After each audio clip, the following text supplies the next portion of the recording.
puta, meu, tudo tem a ver com os pais, né? O perdão maior tem alguma coisa. Puta, é sempre um pereco-peco, ou é pai ou é mãe. Dentro da terapia do perdão e dentro da forma como você entende esses processos, qual que é o papel dessas nossas primeiras relações no estabelecimento da forma como a gente enxerga a vida e como a gente julga as coisas que acontecem pra gente? Como que é importante, você falou assim, né, um detox do passado. E se a gente for falar de detox do passado, o passado mais passado que a gente tem é a nossa infância, né? Então, qual Sim. que é o papel da criança ferida e de todos esses pereco-pecos na forma como você enxerga esse assunto? Como eu sempre digo, para quem me segue, sabe que eu falo bastante sobre isso, né? Eu sempre falo que pai e mãe é professor. Pai e mãe é professor. Do quê? Eles vieram, nós escolhemos, eu parto desse princípio, tá? Eu acredito em reencarnação. Acredito nisso também, acredito nisso também. Que a gente escolhe os nossos Sim. pais para serem os nossos cuidadores, ou que não sejam os pais diretos, mas que eu escolho aqueles cuidadores para quê? Para que eles acionem em mim aquilo que a minha alma precisa de cura. Então, vamos lá, através do contraste, meu pai ou minha mãe vai lá e me causa um trauma, através da maneira deles serem, tá? Esse trauma, através do contraste, a dor que eles nos causam, aciona na gente. Eu não acredito que o pai cria o trauma. Eu acho que o trauma só é criado porque a gente precisa daquela situação para que a dor venha. É como se a gente tivesse um copo cheio de água e aqui embaixo tem areia, né? Essa areia aqui precisa ser elaborada, precisa ser dissolvida. O pai e a mãe, o que que é? É esse ser que vai chacoalhar essa areia e vai transbordar. A partir do momento que eu transbordo, eu sinto. Se eu sinto, eu ganho a grande oportunidade de me curar. Eu vivo uma vida, aprendi isso e falo isso para todas as minhas clientes, para todo mundo que cruza o meu caminho. Toda dor é um pedido de cura.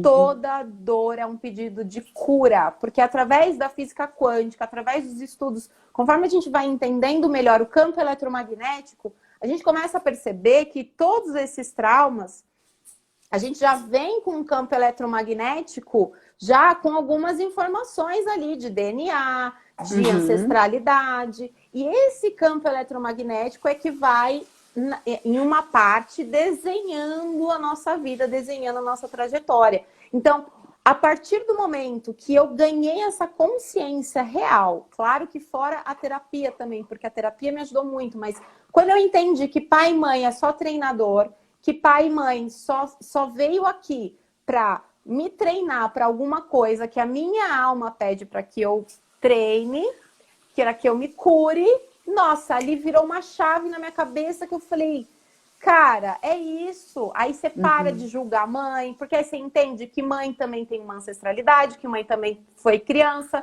que mãe também teve infância, pai é a mesma coisa. Então, como é que meu pai foi criado, né? Como é que minha mãe foi? Como é que era antigamente? Então, a gente vai perceber que também a gente ganhou vários bônus aí, né, Flávia? Porque se a gente olhar para como os nossos pais foram tratados pelos nossos avós lá atrás, eles já passaram menos das dores dele do que eles sofreram lá atrás. E assim sucessivamente. Então, quando a gente olha para a nossa vida, eu acho que é uma maturidade. É você ter maturidade de entender. Cara, tá tudo bem. Meu pai, minha mãe, eles também têm a vida deles. Eles também têm a história deles e os processos que eles têm que elaborar. E eles já fizeram o melhor que eles conseguiam naquele momento pela gente.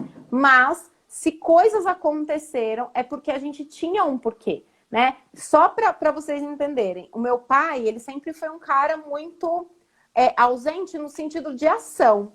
Então, a minha mãe tinha muito essa coisa da ação em casa e o meu pai era aquele cara mais folgadão, que ficava mais de boa. Minha mãe trabalhava, ele era mais sossegadão.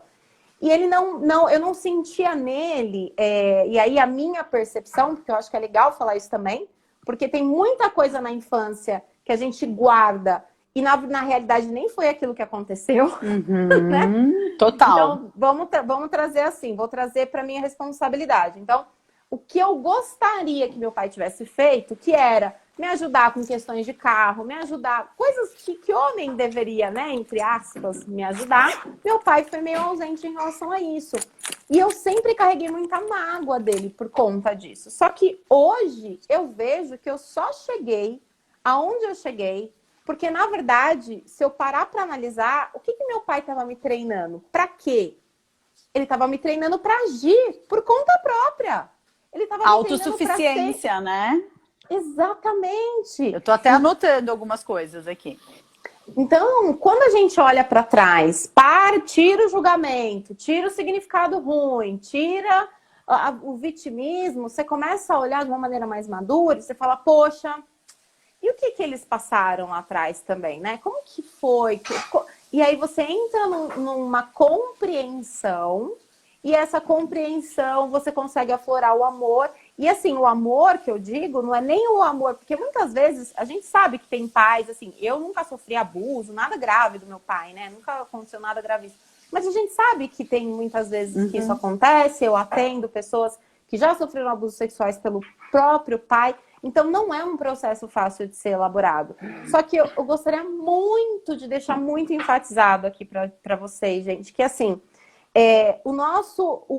não importa, né, o que fizeram com você. O que importa é o que você vai fazer com aquilo que fizeram com você, né? Eu escolho perdoar e me libertar disso, me libertar desse desejo de vingança, porque não deveria ter acontecido, porque... Ou eu escolho perdoar e falar, não, tá tudo bem, entendeu? Eu sei lá por que eu tinha que passar por isso, por que eu tinha que nascer com esse pai, mas tá tudo certo, amo ele enquanto ser humano, porém não sou obrigada a ficar perto dessa pessoa, né? Porque o perdão não tem nada a ver em escolher continuar num ambiente tóxico. O perdão tem a ver em você liberar a carga emocional negativa que você tem em cima de uma situação para que você consiga fazer escolhas mais conscientes. A questão não é o perdão, a questão é a minha escolha depois disso. Então, o que eu escolho? O que é melhor para a Lucélia?